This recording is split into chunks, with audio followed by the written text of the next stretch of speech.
진정 사모하는 친구가 되시는 그 주 예수님은 아름다워라.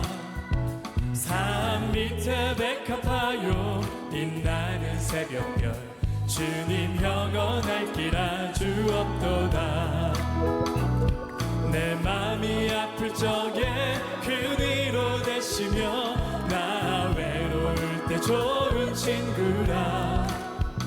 주는 저 산 밑에 백합 빛나는 새벽별 이 땅 위에 비길 것이 없도다. 내 맘의 모든 염려 맘의 모든 염려 이 세상 오락가 주님 항상 같이 하여 주시고 시험을 당할 때에 악마의 계교를 즉시 물리치사 날 지키시네.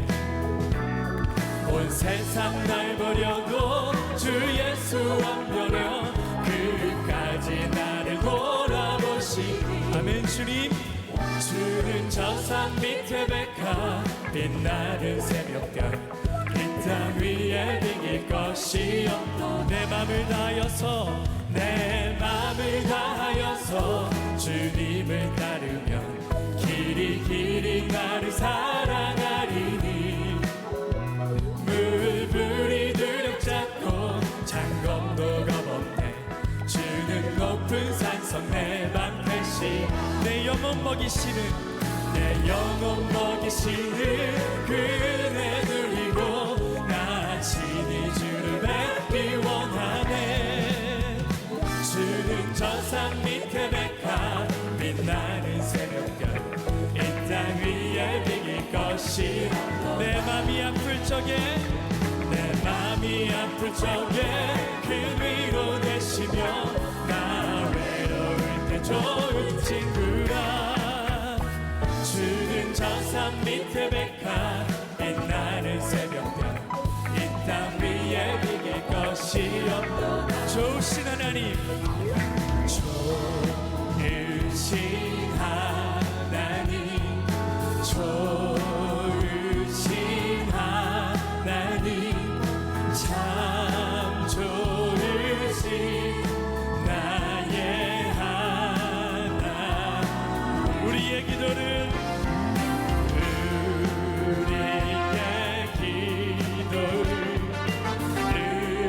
응답해 주시는 참 좋으신 나의 우리 더 큰 목소리로 한없는 축복을 한없는 축복을 우리에게 주시는 참 좋으신 나의 하나 참 좋으신 나의 하나님 참 좋으신 나의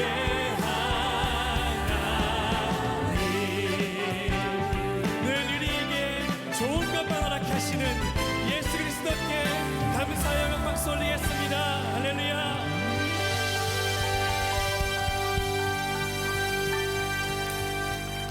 제가 건축에 대해서 생각해 봤습니다. 요즘은 제가 무슨 단어를 만나도 건축하고 연결을 해보게 되는데 건축이 진행 중인 우리 교회에 지금 심상치 않은 전 세계적 기류의 풍랑의 조짐이 문득 느껴지는 거 여러분 아시지요?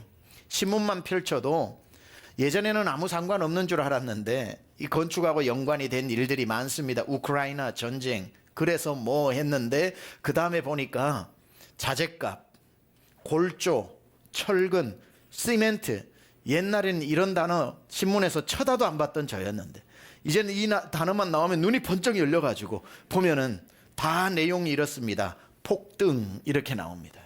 그러니까 자재값 폭등, 골조, 철근, 시멘트, 건축자재 가격 폭등, 코로나의 장기화로 인해서 금리의 대폭 인상 다 이런 내용들이 풍랑의 조짐이라는 겁니다. 우려했던 대로 풍랑이 되고 광풍이 되고 돌풍이 될지 우려를 무색하게 잠잠해질지는 모르지만 지금 돌아가는 분위기는 마치 그 물결이 빙빙 돌면서 광풍이 되려고 하는 조짐이라는 것은 틀림없습니다. 그런데 오늘 우리 건축위원장 전진욱 장로님이 건축 보고를 하시는 중에 이 영상을 저는 주중에 받아보면서 마지막에 하셨던 멘트 기억하십니까? 정말 건축 이 코로나 전에 우리가 시작을 했었더라면 지금 하다가 자재값의 갑작인 폭등으로 건설회사들이 멈추어서 어려움을 당하는데 하나님이 가장 좋은 때에 우리를 시작하게 하셨다는 그 말을 제가 들으면서 와, 건축위원장님 믿음이 목사 믿음보다 낫구나 해서 제 마음에 일렁이려고 했던 그 풍랑이 잠잠해지더라고요. 아하, 정말 우리 장로님들 믿음 귀하시다. 자, 이 풍랑이 정말 풍랑이 되고 돌풍이 되고 광풍이 될지 아니면 그냥 우려가 되고 잠잠하게 바뀔지는 모르지만 예상하건대 앞으로의 풍랑이 더 커질 확률은 더 있는 게 사실입니다. 자, 그러나 제가 아까 말씀드렸다시피 자, 만약에 이러한 일이 좀 더 일찍 일어났더라면 우리가 시작하지 않았을 텐데 만약에 전쟁이 몇 개월 먼저 시작했더라면 우리가 건축을 몇 년 미루었을 텐데 다 이제 와가지고 이 전쟁이 일어나고 자재값이 올라가는가. 풍랑은 얕은 바다에서 배를 띄우기 전에 풍랑의 조짐이 보이지 않는다고 했습니다.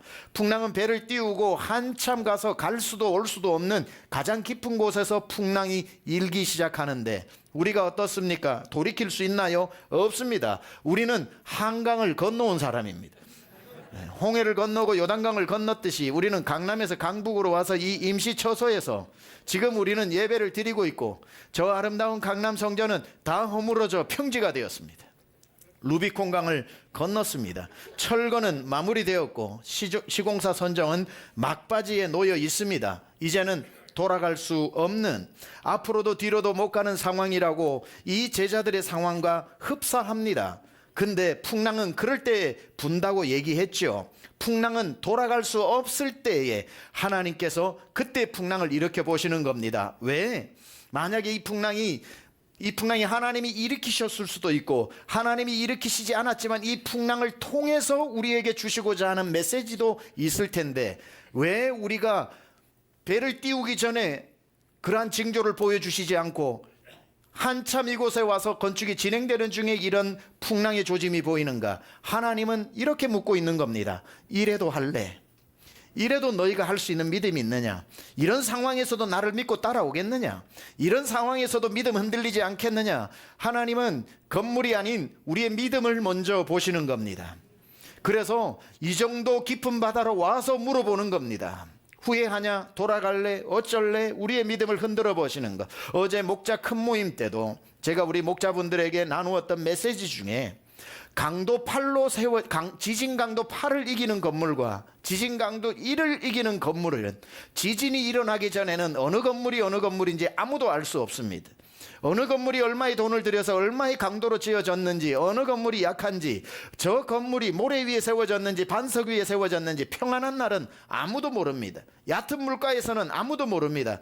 그러나 그 건물이 얼마나 단단한지는 지진이 일어날 때 아는 거지요. 야, 저 건물 제대로 지었구나. 저 건물 속절없이 무너지는구나. 아, 저 화려한 밑에 바로 모래였구나. 아, 저 밑에 반석이었던 것이구나. 하나님께서 풍랑을 흔들므로 말미암아, 풍랑을 일으킴으로 말미암아 우리의 믿음의 견고성을 검사해보고 따져보신다는 사실입니다. 세상 모든 사람 얕은 물가에 믿음 다 좋아요. 아무 일 없는데 믿음에 뭔 얘긴들 못하겠습니까? 할 수 있다, 하면 된다, 해보자, 가보자, 무슨 믿음의 고백들 제일 믿음 좋은 사람처럼 할 수 있으나 그 사람 깊은 바다 광풍 앞에 갖다 놓고 똑같은 고백 나오냐 해보면 그때의 믿음이 백일하에 다 드러나는 겁니다. 우리가 이 건축 앞에서 하나님께서 이 질문을 던지는 겁니다. 이런 상황에도 할 의지가 있느냐? 이런 상황에서도 나 믿을 수 있느냐? 부와 귀가 하나님께 있고 하나님께서 사람을 부하게 하고 귀하게 함이 다 그분의 손에 있고 하나님이 시작하셔서 하나님이 이루신다는 것을 너는 정말 믿느냐고 다시 한번 묻고 있는 겁니다. 제가 여러 번 말씀드렸다시피 호수의 깊이를 알 수 있는 건 호수의 깊이는 장마 때 아는 것이 아니라 홍수 때 비로소 알 수 있다는 것. 아, 저 호수가 얼마나 깊었구나는 홍수 때 아는 것이 아니라 가뭄 때 알 수 있다는 것. 아, 제가 말을 틀리게 했네요. 예. 그때도 제가 금요일 날 한번 얘기를 했는데 몇 주 전 설교 때 제 간증을 하면서 제가 4살 때 지게질을 했다고 그랬는데 아닙니다. 4학년 때입니다. 4학년 때 4살이 아니고 어떨 때 집에 가서 설교 듣다가 깜짝 놀랄 때가 있습니다. 아니 세상 어떤 애가 제가 4살 때 지게질을 합니까? 근데 제가 계속 4살이라고 얘기했더라고요. 호수의 깊이는 장마 때 아는 것이 아니라 가뭄 때 알 수 있는 겁니다. 가뭄 때 알 수 있는 거예요. 우리 인생 누구나 다 어디 교회에만 풍랑이 옵니까? 기업에는 안 옵니까? 여러분의 삶에는 안 옵니까? 코로나가 누구 피해갑니까? 코로나의 불경기와 이 전쟁이 누구를 피해갈 수 있습니까마는 우리 인생 앞에 누구나 살다 보면 풍랑을 피해가는 것이 아니라 풍랑을 다 몇 번은 만나게 될 텐데 그때의 풍랑 속에서 절대로 잊어버리지 말아야 할 우리 교회도 우리 성도도 여러분 개인적으로도 잊어버리지 말아야 할 풍랑 속에서 기억해야 할 몇 가지 말씀드립니다. 첫 번째, 풍랑을 만났을 때 뭘 기억해야 하는가? 예수님이 나를 위해 기도하고 계시다는 것을 기억해야 합니다.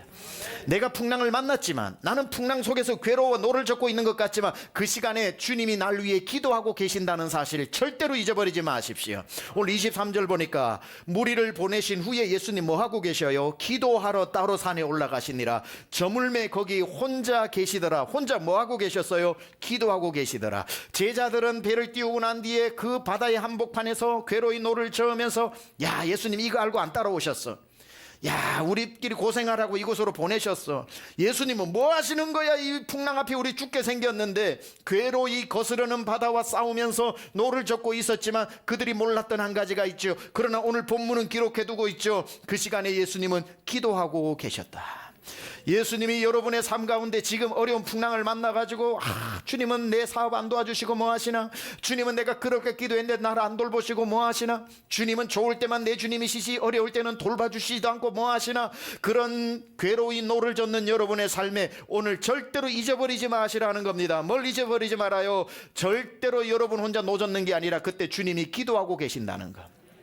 누군가 널 위하여 누군가 기도하네. 내가 홀로 괴로워서 마음이 무너질 때 누군가 널 위해 기도하네. 예, 그 누군가가 권사님일 수도 있고 여러분의 부모님일 수도 있고 목사님일 수도 있지만 무슨 말입니까? 그 누군가는 우리의 영원한 중보자 되시는 우리 주님인 줄 믿습니다. 아무리 여러분 혼자 힘들게 노를 젓고 그 문제 해결해 갈 것 같아도 기억하시라는 겁니다. 아니야, 나 혼자 아니야. 주님이 날 위해 지금 기도하고 계셔. 주님이 기도하고 계시는데 주님 말씀하셨잖아요. 내가 지금이라도 내 아버지께 구하여 12군단이 더 되는 천사를 너에게 보낼 수 없겠느냐. 주님이 기도하시면 여러분의 문제. 그래서 제자들이 지금 괴로이 노를 젓고 풍랑이 와도 주님이 기도하고 계시기 때문에 주님이 영적인 능력으로 기도하시는 동안 이러시겠죠. 양손에 풍랑을 잡고 계시는 거예요.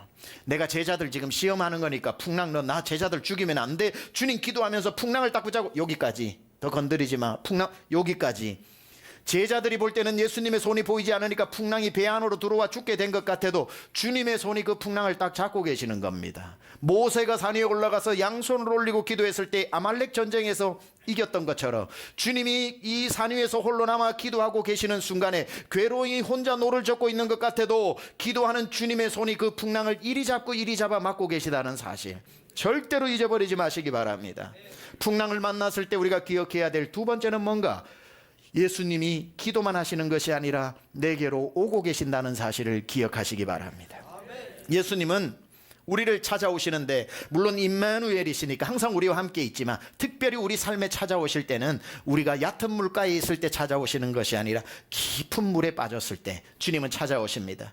초저녁처럼 대낮에 방불한 사방천지가 보이는 초저녁에 찾아오시는 것이 아니라 한 치 앞도 보이지 않는 내 인생의 칠흑 같은 어둠의 순간을 기다렸다가 주님은 찾아오시는 겁니다. 예수님은 우리를 멀리 보내놓고 저 산 위에서 기도만 하시는 분이 아니라 때를 정확히 지켜 그 풍랑이는 그 바다 한가운데 그 고난의 배 한가운데로 걸어오고 계시다는 사실.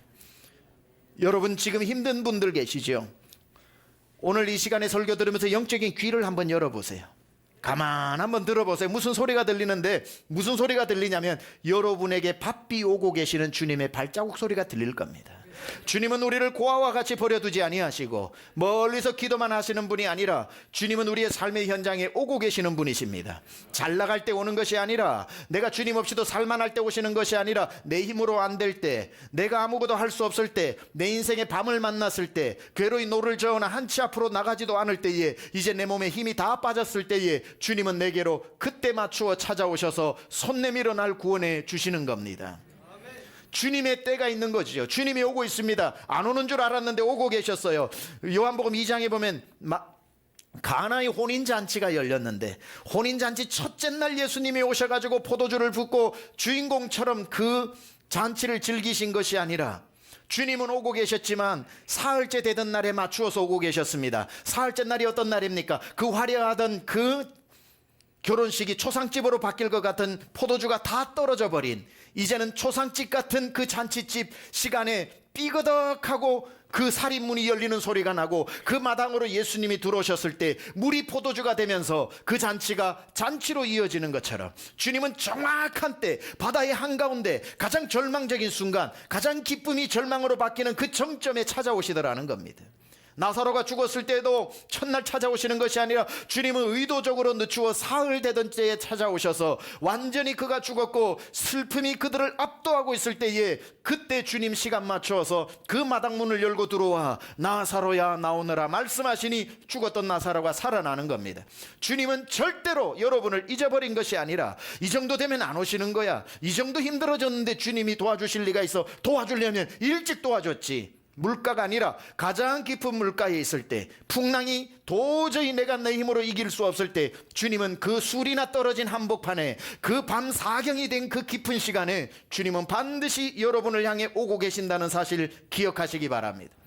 주님은 우리 교회의 이 건축 중에 늘 그 물리를 걸어서 오고 계신다는, 우리 모든 성도가 주님의 발자국 소리를 들을 수 있어야 하는 겁니다. 세 번째, 풍랑 앞에서 우리는 무엇을 기억해야 하는가? 예수님이 오시기는 오시되 어떻게 오시는가 기억해야 할 것, 그 풍랑을 밟고 오고 계신다는 것을 기억해야 합니다. 우리에게는 풍랑이 우리 위에 있고, 이 풍랑이 우리를 덮치려고 하고, 풍랑 앞에 우리는 속수무책이라서 이 풍랑을 우리가 어찌할 수 없지만, 가만 봤더니 그 풍랑도 가만 보니 예수님 발밑에 있더라는 거예요. 세상에 그 어떤 문제가 크다고 할지라도 그 문제도 여전히 주님 발밑에 있는 겁니다. 여러분이 지금 당하고 있는 문제, 이건 예수님이 오셔도 안 돼, 그런 문제가 어디 있어요? 너무너무 커서 예수님이 이건 해결 못 하실 걸, 세상에 그런 문제가 어디 있나요? 우리 눈에 너무나도 크고 나를 괴롭히는 문제라고 할지라도 그 풍랑도 예수님은 보리밥 밟듯이 꾹꾹 밟고 오시는 겁니다. 여러분, 문제가 예수님 발밑에 있는 이상 아무 문제 없는 줄 믿습니다.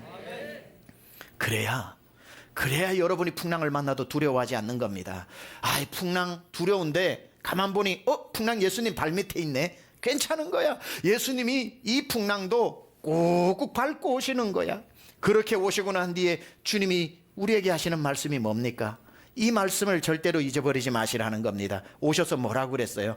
안심하라, 내니 두려워 말라. 안심하라. 풍랑 가운데 찾아오셔서 하시는 말씀, 안심해라, 내니 두려워 말라. 이 음성이 들리길 축복합니다.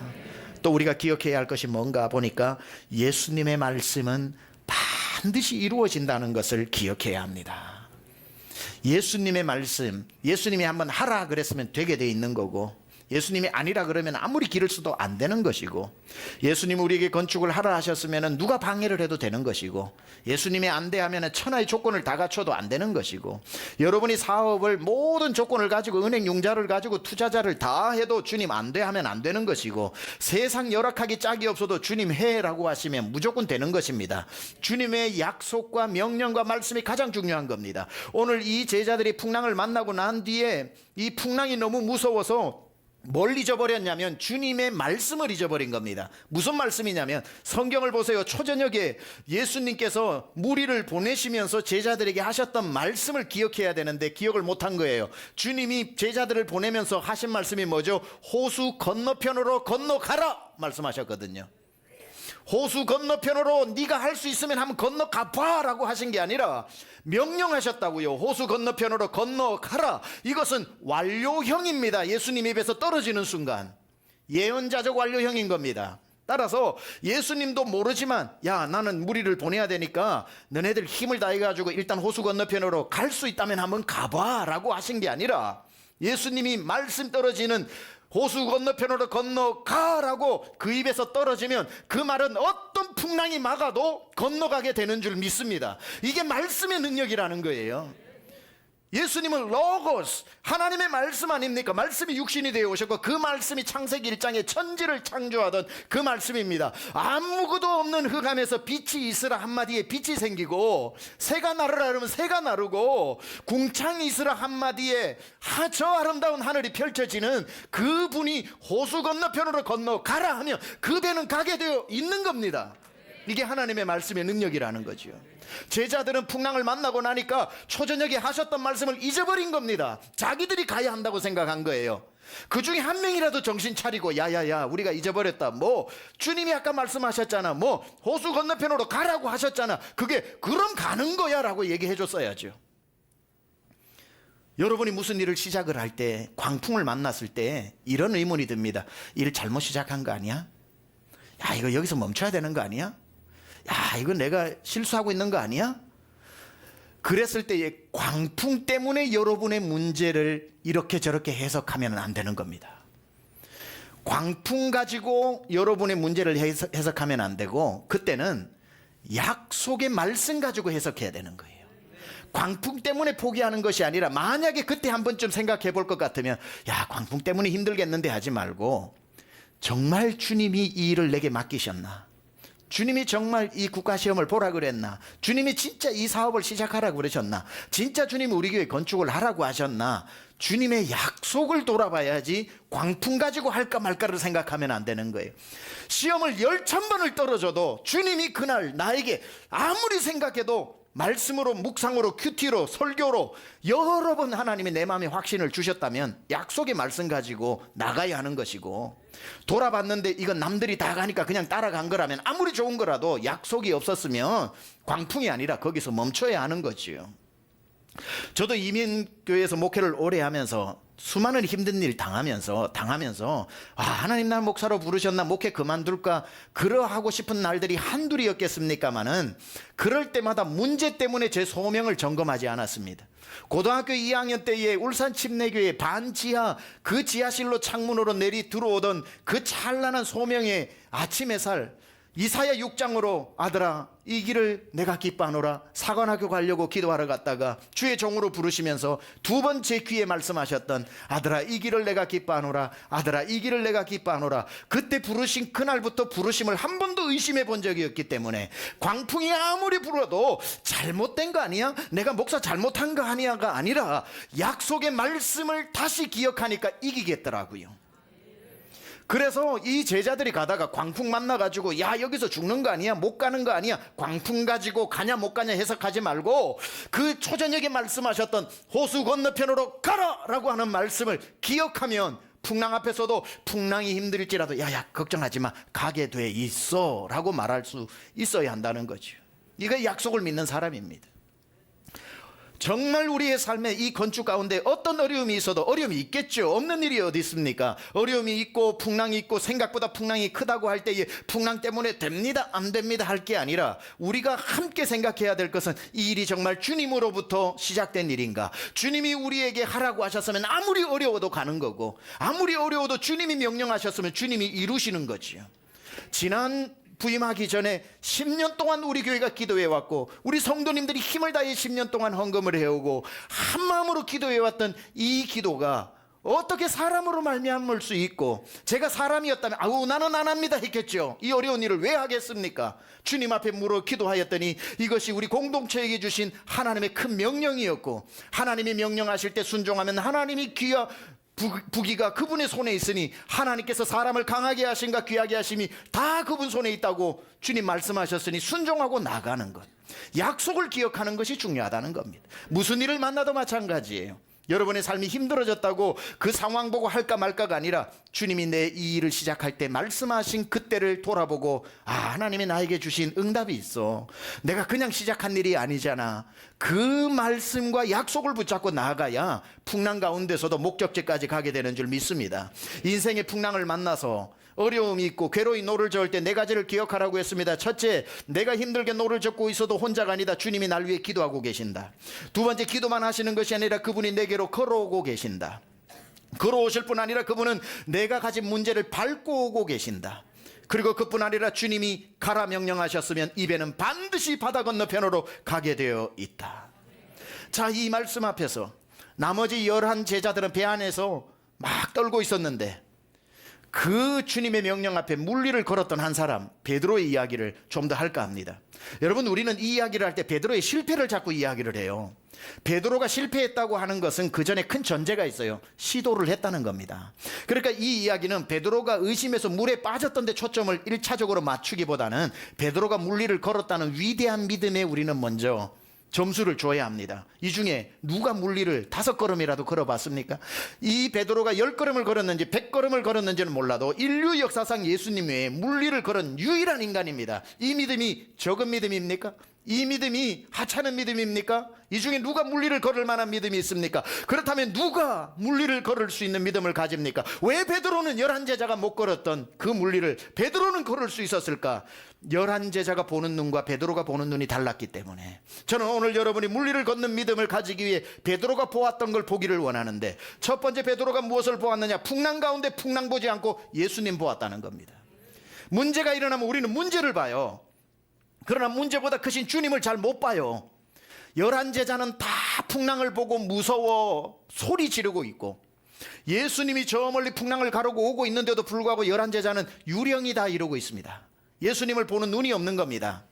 그러나 베드로도 정확히는 보지 못했지만 다른 제자들이 보는 것보다는 나았던 것 같아요. 왜냐하면 풍랑을 안 보고 풍랑 뒤에 걸어오는 예수님을 보니 어렴풋이 유령이 아니라 예수님이라는 감이 왔고, 뭐라고 얘기합니까? 주여 주시어던 나로 명하여 물리를 걷게 하소서.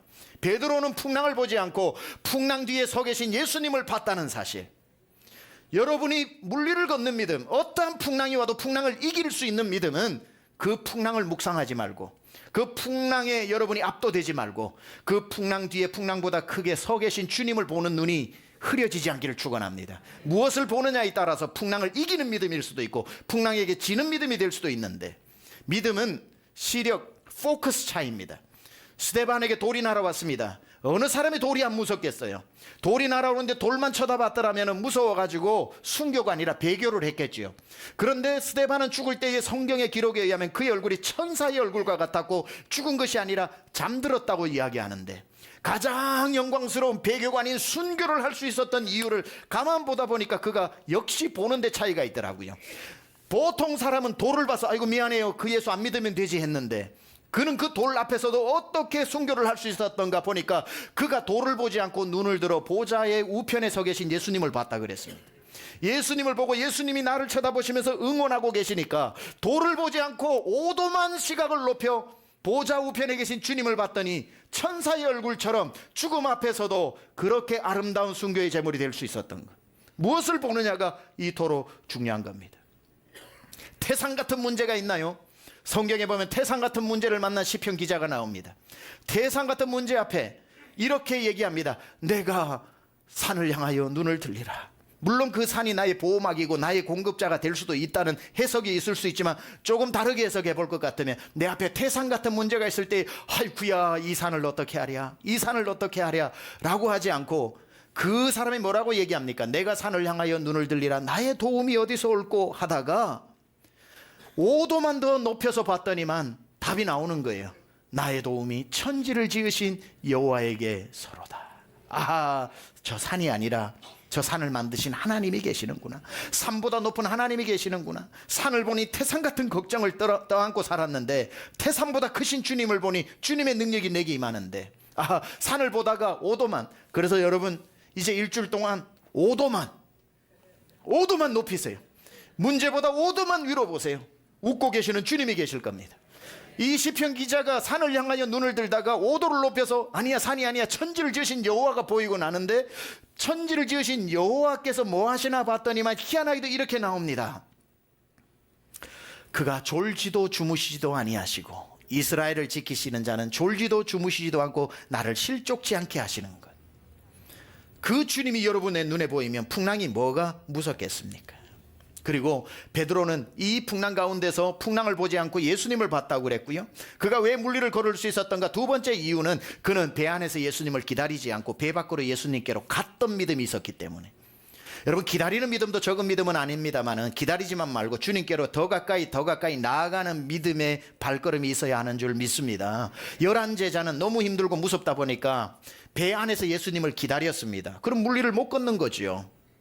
그러니까 우리가 살다 보면은 한 걸음도 못 걸을 정도로 힘에 겨운 날이 있고, 주님 빨리 오셔서 내 손 잡아주세요, 주님 빨리 오셔서 날 좀 안아주세요, 주님 빨리 오셔서 날 좀 일으켜 달라고 손가락 하나 까딱거리지 못할 때도 있지만, 베드로도 똑같은 상황이었지만 베드로는 그런 상황에서 배 안에서 주님 오실 때까지 기다리지 않고 주님이시면 나로 명하여 걷게 하소서 하고 배 밖으로 나가는, 오히려 어려운 일이 왔을 때에 위축되어 기다리지 않고 어려운 일이 왔을 때에 더 힘을 내어 예수님께로 걸어가는 믿음, 그 사람이 물리를 걷는 믿음인 거죠.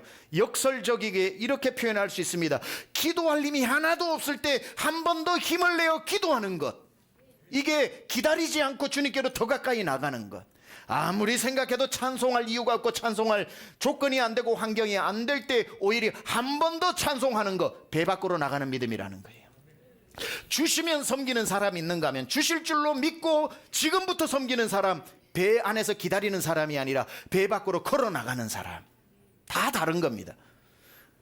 이 베드로의 믿음은 기다리는 믿음이 아니라 주님께로 나가는 믿음. 건강 주시면 봉사할 수 있는 건 배 안에서 기다리는 믿음, 적은 믿음 아니에요.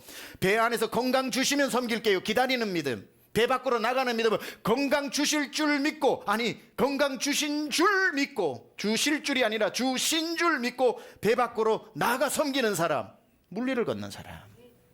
있어서 주시면 섬기는 사람, 배 안에서 기다리는 사람, 주실 줄 믿고 나가는 사람, 배 밖으로 나가는 사람. 기도 응답하실 때까지 기다리는 사람, 기도 응답하신 줄 믿고 나가는 사람. 찬송하게 만들어줄 줄 믿고 기다리는 사람, 찬송하게 하신 일 이미 이루신 줄 믿고 나가는 사람, 걸어가는 사람. 달라요. 실줄과 신줄은 이렇게 다른 겁니다. 주실줄과 주신줄은 이렇게 다른 겁니다. 그리고 베드로는 알았어요. 뭘 알았는가? 예수님 없는 배 안이 예수님 계신 물보다 훨씬 위험하다는 걸 알았습니다. 베드로는 알았어요. 배가 안전하냐, 광풍이 있는 바다가 안전하냐가 아니라 어디에 예수님이 계시냐, 예수님 계신 곳이 제일 안전하다는 것을 알고, 아무리 안전해도 배에 보니 예수님 안 계시네, 아무리 위험해도 보니 예수님 저기 계시네, 주님 나로 거기로 가게 하소서. 여러분, 예수님 없는 안전한 걸 찾지 마세요. 가장 위험한 곳에 서 있을 수 있습니다. 위험하더라도 예수님하고 함께 서 있다면 그것이 아슬아슬한 물리라도 가장 안전한 곳이 될 수 있습니다. 저는 오늘 이제 말씀을 마무리하면서 여러분에게 우리 교회 베드로를 좀 소개할까 합니다. 우리 교회 베드로, 21세기 강중침의 베드로. 교회가 건축을 시작하니 목사만 기도하는 게 아니라 여러분도 기도 제목이 저절로 나올 겁니다. 내가 하나님 앞에 작정을 했는데, 약속을 했는데 갑자기 어려워지고 사업이 어려워지고 불경기가 와서 하나님 앞에 약속은 거역할 수는 없는데 환경은 안 되고 의심이 되고 두렵고 물레에서 자꾸 빠져들어가는 믿음들이 있는데, 똑같이 느끼죠. 목사도 느끼고 여러분도 느끼고 누구 하나 그런 마음 안 느낄 수 없을 겁니다. 다 힘들면, 나라가 힘들면 국민이 다 힘든 거지.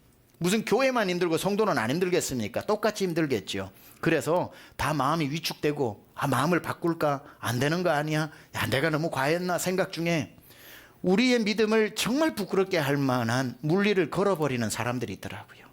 참 목사를 긴장시키는 분들이죠. 그 분 중에 우리 연세 많으신 권사님들이나 정말 이렇게 우리 교회에 40년 50년 다니신 분들은 교회가 나고 내가 교회니 내 전 재산과 내 인생을 드린들 뭐가 아깝겠습니까? 그거 하나 남기고 주님 앞에 서면 영광의 면류관인데. 그런데 30대 간 넘은 부부, 이제 30 후반으로 가는 부부들은 아이들을 키워야 돼서 전세 하나 집 한 채 다 마련하고 아이들, 정말 한 길 한 길이 정말 치열한 젊은 부부들의 이야기를 한번 여러분에게 소개해 볼까 합니다. 남기원 부부라고 하는 부부가 헌금을 들고 찾아왔습니다. 편지를 써서 왔어요. 저는 이게 우리 교회에 이런 젊은이들이 있다는 걸 좀 소개해드리고 싶어서 말씀을 드리는 겁니다. 강남중앙 침례교회 다니면서 남기원 진아름 집사 가정입니다. 새 성전을 건축하는 것은 제 마음에 큰 부담이었습니다. 담임 목사님께서 설교 말씀에서 성전 건축의 의미를 이야기해 주셨을 때 본 교회의 새 성전 건축에 대한 당위성을 얻을 수 있었습니다. 새 성전 건축에 대한 설교 말씀을 듣고 제 마음에 감동이 밀려왔을 때 어떤 것을 하나님께 드려야 하는가라는 질문에 바로 떠오른 것은 집이었습니다. 내 가족이 되면 남기원, 진아름, 남가은, 남가연 소유하던 집, 그때 마음에 그래 전부를 드리자. 하나님께 결심을 하고 나서는 어떻게 드릴까를 고민했습니다. 우리 가족 내 가족이니 집을 팔아 1억씩 4억을 드리기로 했습니다. 아내도 흔쾌히 동의했습니다. 동의해 준 아내가 너무 고마웠습니다. 결단을 하고 며칠 뒤에 후회가 밀려왔습니다. 왜 그랬을까? 이건 아니잖아. 정신 차려야 해. 어떻게 모은 건데 안 돼. 하나님은 우리가 얼마를 헌금하든지 안 하든지 상관없는 분이잖아. 하나님이 궁색하지 않잖아. 교회는 알아서 잘할 거야. 하나님이 하실 거니까. 그리고 사업하시는 분들이 많이 헌금하실 거야. 나는 샐러리맨이잖아. 너무 무리하지 않는 선에서 적당히 참여하자. 물리를 걷다가 풍랑을 보고 빠지려고 하는 거죠. 그러던 중에 목장 모임을 하면서 목자님이 이대 피영민 목사님이 말씀하셨는데 처음 감동한 것이 진짜다라는 말씀을 하셨는데 성전 건축 헌금에 대한 저의 첫 결단을 생각나게 했습니다. 그래도 여전히 이건 아닐 거야. 나는 내 가족을 지켜야 해라는 생각 또한 계속 가지고 있었습니다. 제가 가장 싫어하는 것이 현실 감각을 상실한 믿음인데 제가 현실을 무시한 채 믿음만을 따르는 대책 없는 신앙인, 아빠, 좋지 못한 남편, 가장이 되는 것 같아 두려웠습니다. 그러던 중 2022년 2월 6일 주일 예배 말씀에 느헤미야 시대에 성전을 건축할 때도 백성들은 한 손에 쟁기를 한 손에 병기를 가지고 일을 했다는 말씀에 아, 믿음의 선배님들도 다 이렇게 사셨구나 라는 깨달음을 주셨습니다. 다음날 새벽 기도에서 기원아, 너의 선배들도 다 그렇게 살았단다. 나를 믿고 따르렴. 나는 너의 헌신을 기뻐한단다 라는 하나님의 마음을 알게 해주셨습니다. 여기 제 마음이 참 눈물이 흘렀는데요. 그리고 이번 주에 월세로 이사갈 집을 계약했습니다. 앞으로의 삶이 어떻게 펼쳐질지 아무도 모르지만 항상 하나님의 뜻에 순종하며 살아가는 진짜 그리스도인이 되겠습니다. 저와 함께 고민하고 결단해 준 아내에게 고맙고 거룩한 성전 건축에 참여하게 해주신 강중침에 감사드립니다. 새 성전 건축 헌금을 드립니다. 하나님만이 큰 영광 받으세요. 진리로 인해 모든 것에 자유케 되는 저희 가정이 되게 해주세요. 하나님 사랑합니다. 감사합니다. 30대 초반의 부부가 하나님 도대체 건축이 뭔데 이 젊은 부부에게 이런 믿음을 요구하시나요? 제가 2부 3부 때는 그렇지 않지만 1부 때 이걸 읽다 많이 눈물이 터졌습니다. 하나만 더 읽고 마치겠습니다. 목사님 이충구 집사입니다. 이충구 집사님은 우리 코로나 때 1, 2, 3, 4, 5부 예배 중간에 다 교회 방역 다 자원봉사로 하셨던 분이고 딸 사랑이는 전국에서 가장 먼저 300g에 태어난 사랑이 부모입니다. 이충구 집사입니다. 제가 목사님께 건축헌금으로 편지를 쓰게 될 줄은 저도 몰랐습니다. 그냥 목사님 설교 중에만 나오는 이야기인 줄로만 알았습니다. 제가 생각해도 제게 벌어진 일이 너무 기가 막혀서 무슨 말로 이야기를 시작해야 할지 모르겠지만 그래도 용기 내어 글을 써봅니다. 저희 가정은 원래 사랑이의 건강을 위해 재작년에 대출을 얻어 지방의 공기 좋은 곳에 집을 구할 예정이었습니다. 시간은 조금 걸리긴 했지만 저희 가정에 맞는 집도 찾았고 계약만 하면 되는데 하나님께서 갑자기 길을 막으시더군요. 그리고 얼마 안 있어서 아내의 언니인 이인숙 집사가 천국에 갔습니다. 경황이 없던 중에 정신을 차려보니 집값은 저희가 엄두도 낼 수 없는 가격으로 치솟고 말았습니다. 그렇게 집 찾는 일을 단념하고 있을 무렵 교회에서는 새 성전 건축 이야기가 나왔습니다. 저희 가정도 당연히 어려운 형편이 남아 작정헌금을 하려고 기도하는 중에 하나님께서 제게 이런 마음을 주셨습니다. 건축헌금으로 1,000만 원을 해라 라고요. 그래서 저는 하나님 저는 그런 큰 돈이 없어요. 보증금 5천 가진 게 전부예요. 그러자 하나님께서 그래 보증금 있잖아 이러셨어요. 아니 그게 전부라고요. 그러자 하나님께서는 다시 이런 마음을 주셨어요. 그걸로 해라. 2천만 원 해라. 불순종하니까 1,000만 원이 떼어버렸습니다. 그냥. 저는 황당해서 다시 물었습니다. 하나님 이 돈으로는 저희 집도 구해야 하고 보증금 빼서 헌금할 수는 없잖아요 라고 했습니다. 이렇게 주님과 나누는 대화가 너무 귀합니다. 그러자 또 이런 마음을 주시더군요. 너희 집은 내가 다 마련해 놓았다라고요. 이 황당한 이야기를 아내인 이인선 집사와 나누었습니다. 집주인이 보증금 1,000만 원을 빼줄 리도 만무였지만 2,000만 원은 도저히 용기가 나지 않았습니다. 그런데 얼마 후 믿기 어려운 일이 생겼습니다. 저희 사정을 아시는 분께서 보증금도 월세도 없이 집을 쓰라고 내어주신 겁니다. 당시 집보다 훨씬 넓고 공기도 좋은 곳으로 말입니다. 정말 하나님 말씀대로 집도 생기고 보증금도 생겼습니다. 그런데 제 마음의 갈등은 이랬습니다. 그래 1,000만 원은 할 수 있게 사지만 2,000은 내 재산의 절반인데 나에게는 너무 무리지 라고요. 그렇게 고민하고 있는데 저희 집 누군가가 갑자기 찬양을 하기 시작했습니다. 목사님도 아시는 하나님의 딸 사랑이가요. 사랑이는 300g에 태어났기 때문에 아직 언어가 잘 열리지 않아 있는 상태인데 찬양을 하더랍니다. 무슨 찬양을 했냐면 내게 있는 모든 것을 아낌없이 바치네, 사랑하고 의지하며 주만 따라가겠네 라는 찬양을 제가 퇴근하고 집에 오면 목욕할 때도 밥 먹을 때도 심지어 제가 자고 있을 때도 제 귀에 대고 내게 있는 모든 것을 아낌없이 바치네. 사랑이는 4살이지만 아직 말도 잘 못하고 심지어 병원에서 한시적인 언어장애 판정까지 받고 있는 아이인데 말도 잘 못하는 아이가 누가 시킨 것도 아니고 저를 계속 따라다니면서 내게 있는 모든 것을 아낌없이 바치네 괴롭히더군요.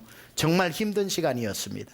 긴 얘기 짧게 요약해서 긴 얘기 짧게 드리면 하나님은 결국 우리의 가진 전부를 드리게 하셨습니다. 하나님께서 다시 시작하라고 영으로 만들어 주셨습니다. 새 인생으로 리셋해 주셔서 감사합니다. 마지막 PS 추신. 사랑이는 은행에서 엄마랑 잔금을 찾아오던 날 마지막으로 은행에서 그 찬양을 한 번 더 크게 부르고 이제는 다른 찬양으로 부르고 있습니다.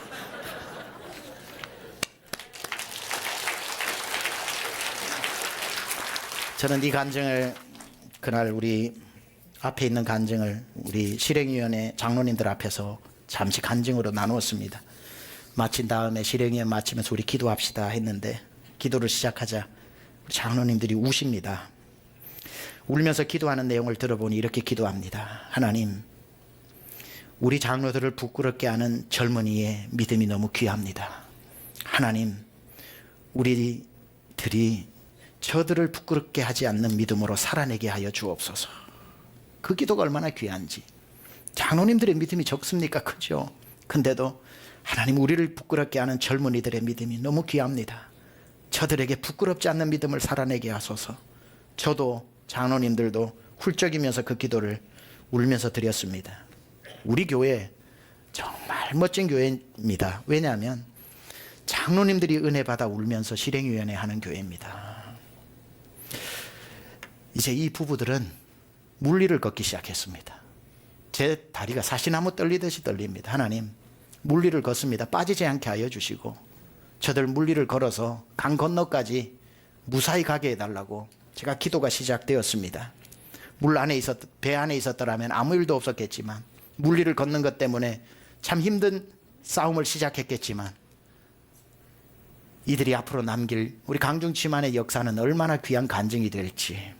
하나님은 건축을 시작하면서 저에게 하신 분명한 말씀과 약속이 있습니다. 건축하는 중에 벽돌보다 많은 간증을 만들어내겠다. 하나님은 지금만 해도 아직 건축의 골조가 하나도 올라가기도 전에 간증들이 쏟아져 나오고 있습니다. 어떤 분들은 할 수 있는 만큼 하시는 분이 있고 어떤 분은 생명을 걸고 하시는 분도 있지만 그것은 여러분의 선택과 몫이겠지만 저는 한 분도 예외 없이 물리를 걷는 사람들만 아는 간증, 물도온 하인들만 아는 물이 변화의 포도주 되는 간증, 여러분이 다 경험하기를 축복합니다. 광풍에 떠밀려가는 분 없이 주님처럼 광풍을 밟고 걸어가는 우리 모든 권속되기를 축복합니다. 이제는 우리 주 예수 그리스도의 은혜와 하나님 아버지의 놀라우신 사랑하심과 성령님의 감화감동 내주교통 역사하심이 오늘 주 앞에 나와 예배하며 은혜 받고 다시 한번 물리를 걷는 믿음을 양손에 쥐고 믿음으로 하나님 아버지 나아가는 모든 성도들 가정과 기업과 자녀와 허락하신 직분 위에 그리고 이 나라 이 민족 위에 지금부터 영원토록 함께 하옵시기를 간절히 축원하옵나이다. 아멘.